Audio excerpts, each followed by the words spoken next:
So this past week, we celebrated a very important birthday. Not only Ari Oren, but according to the internet, and so you know it has to be true, George Jetson was finally born this past week. Who wouldn't want to meet the Jetsons? George Jetson, Jane, his wife, his boy Elroy, and daughter Judy. The show, some of you may know, debuted in 1962. It was supposed to be 100 years into the future. George, we know from the show, celebrated his birthday on July 31st, 2022. That made him approximately 40 years old at the time that the show debuted. So welcome to the world, George Jetson. We all remember the Jetsons. It was an enjoyable, entertaining cartoon. But looking at it 60 years later, we can also see it as a fascinating commentary on what people in 1962 thought the world was going to be like 100 years from then. The Jetsons, for example, have a robot maid named Rosie, who could do everything from pouring Jane her martinis to simple housework. You know, today there doesn't seem to be much of a market for robot butlers, but who doesn't have a kind of virtual assistant, at least a Roomba to clean the floor? The Jetsons had a giant video phone on their wall. From Skype to Zoom to FaceTime, I think we've already surpassed that technological prediction. You know, in one of my favorite episodes, Elroy is in school and he and his friends get into trouble. He's watching TV on his television watch. I remember thinking that at the time and seeing it and thinking, that is the coolest thing I've ever seen. I wonder if I'll ever see anything like that. Thank you, Apple iWatch. There are, of course, some disappointments from the Jetsons as well. There was that automated bathroom that made for really good television. I want to tell you, I am perfectly happy brushing my teeth myself. And while I'm a little bit disappointed that the jetpacks and flying cars haven't quite made it off the ground yet, I'm told the technology exists. And so by 2062, who knows? Maybe it will. You know, we don't think about them that way, but William Hanna and Joseph Barbera, through the Jetsons, kind of became prophets in their day about what they thought the future would be like. The Jetsons is set in a utopian almost kind of future.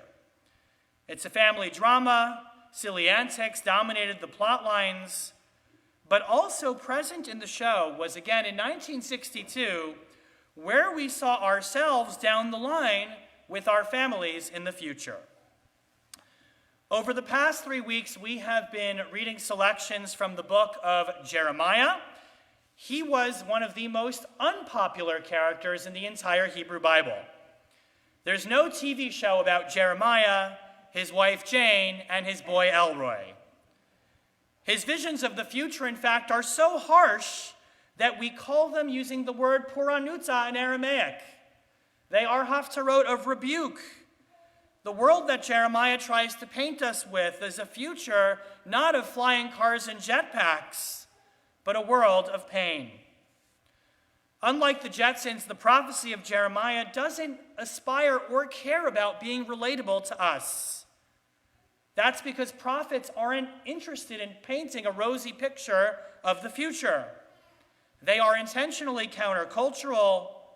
A prophet sees what we don't see in the world that is, rejects it, and charges us to come up with something better. We read Jeremiah leading up to Tisha B'Av tonight because Jeremiah warned the people that if they did not change their ways, the temple in Jerusalem was going to be destroyed, leading to death, destruction, and exile. It seems like a far cry from the world of the Jetsons that is perfect if you think about it. And yet, if we take a closer look at the Jetsons, we see in this Hanna-Barbera cartoon was also a subtle social critique that we overlooked as we were focusing on the jetpacks in the sky. I don't know about you, but I've always been struck by the fact that the Jetsons in their houses aren't on the ground. Who wants to live in the clouds? What happened down below to the earth that in 2062 everybody had to live in the sky? We see George, who would work only 3 hours a day, 3 days a week. And what's the best they could come up with? He was pushing a button in a robot factory. That's all people could aspire to. Today, people are desperately seeking to redefine in our post-COVID world what it means to work at all. We talk about work-life balance and satisfaction, and yes, there is a constant struggle among Generation Z, who do nothing but complain about their jobs. I know this because my sister is one of them, and I listen sometimes, but only sometimes.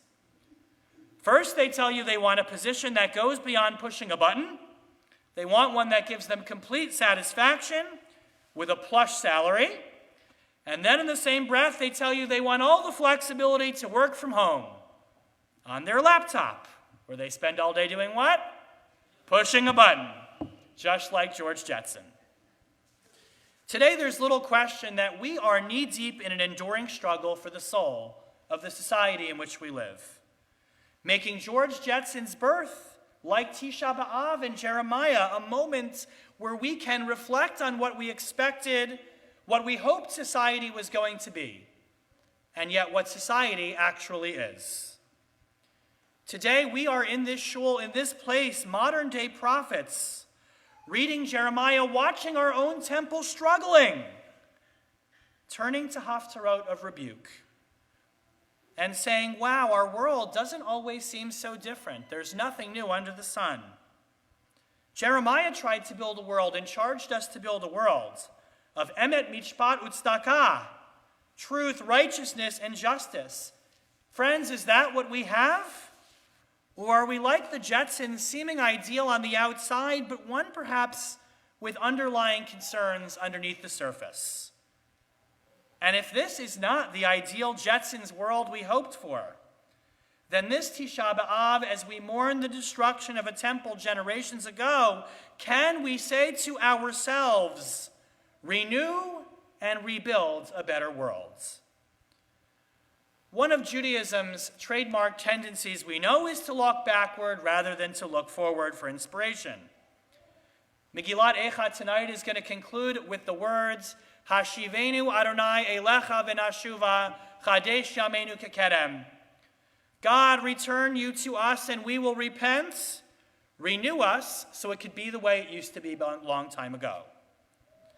However, we cannot forget that when the Beit HaMikdash, the temple, was destroyed, Rabbi Yochanan ben Zakkai turned to the Emperor Vespasian and said, Ten li Yavne v'chochmeha, give me Yavne and its sages. Rabbi Yochanan ben Zakkai knew whatever he said and did, it didn't matter. The temple was going to be destroyed anyway. And so he wasn't trying to recreate a new past. He was honoring the past by turning an eye toward the future. And 2,000 years later, he was right. Here we are, Jews, still here. He sees the moment as an opportunity for change and to move forward. I don't know about you, but like the Jetsons, there is a lot about our world that I love today.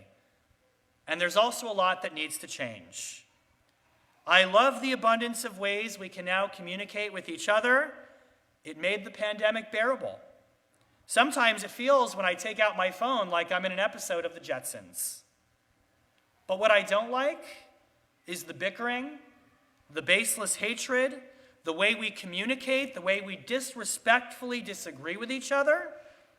Tisha B'Av reminds us that sinat chinam, it was baseless hatred that caused the temple to be destroyed, and if we are not careful, that will still happen today. I love the shul we have here. I love the community we have built here.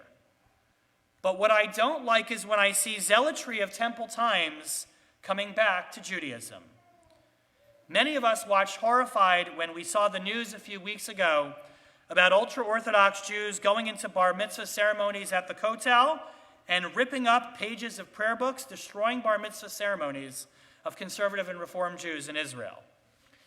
It happened to my friend Rabbi Ari Hasid, who's been here several times a few weeks ago. And we cannot forget that on Tisha B'Av, zealots caused the temple to burn to the ground. And if we're not careful, that could happen again today. And yeah, as I've already said, I love this planet and our ecology. I don't like what was until today scorching temperatures. I know we live in Georgia. It is always hot here beyond belief. But I don't want my children or grandchildren to grow up in the clouds, not even if they have a jetpack, because we were not good stewards of our planet. When the Jetsons were created 60 years ago, the future seemed so far away. But George Jetson was literally a week ago born, making the future beginning right now last week. This Shabbat, we're going to mourn tonight the destruction of Jerusalem. But we must also take a look at our world today and see what needs to be rebuilt. So that in 2062, I hope we will have our jetpacks.